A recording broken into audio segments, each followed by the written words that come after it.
marché. Nous devons aider le continent africain. To live with us, the European dream. Good friend of Taiwan. Europe 1, bonjour. Votre revue de presse internationale à 7h-5. Nous sommes d'abord en Grèce. Bonjour Clémentine Athanasiadis. Bonjour. Vous êtes à Athènes pour Europe 1. Clémentine, la politique migratoire n'agite pas seulement la France, mais aussi la Grèce. De quoi parlent exactement les journaux grecs ?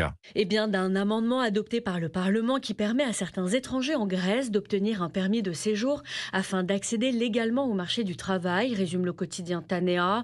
Ce texte déposé par le parti conservateur au pouvoir a créé de forts désaccords au sein même de la formation, réélue en juin dernier, avec la promesse de maintenir une politique migratoire stricte, souligne le journal Ikathemerini. Mais cette mesure vise à combler le manque de main-d'œuvre dans des secteurs clés de l'économie comme l'agriculture ou le tourisme, des domaines plus attractifs dans d'autres pays européens.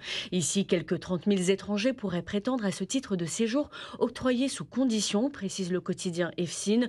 Il faut notamment présenter une offre d'emploi et avoir vécu en Grèce de façon continue pendant 3 ans minimum. Nous sommes maintenant en Irlande avec vous Clémence Pénard. Vous êtes à Dublin pour Europe 1. À la une des journaux irlandais. Eh bien, la paralysie politique, encore et toujours en Irlande du Nord. Faute d'exécutif depuis 22 longs mois, souligne The Irish Times, c'est Londres qui gère les affaires courantes en Irlande du Nord, ce qui a entraîné une baisse de financement, pourtant cruciaux pour de nombreux services publics, désormais à l'agonie.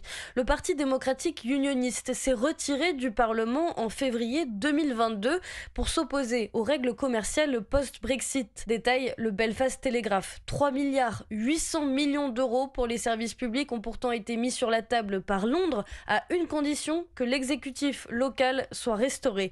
Mais les unionistes ont jugé ce montant insuffisant. Une grève des travailleurs du service public est prévue le 18 janvier, rapporte la RTE. On part enfin au Japon, retrouver le correspondant d'Europe 1, Bernard Delattre, les gros titres de la presse japonaise. La tension à son comble en mer de Chine, écrit le Japan Times, au large des Philippines, mais aussi des Senkaku. Ce sont des îlots japonais proches de Taïwan et que Pékin revendique.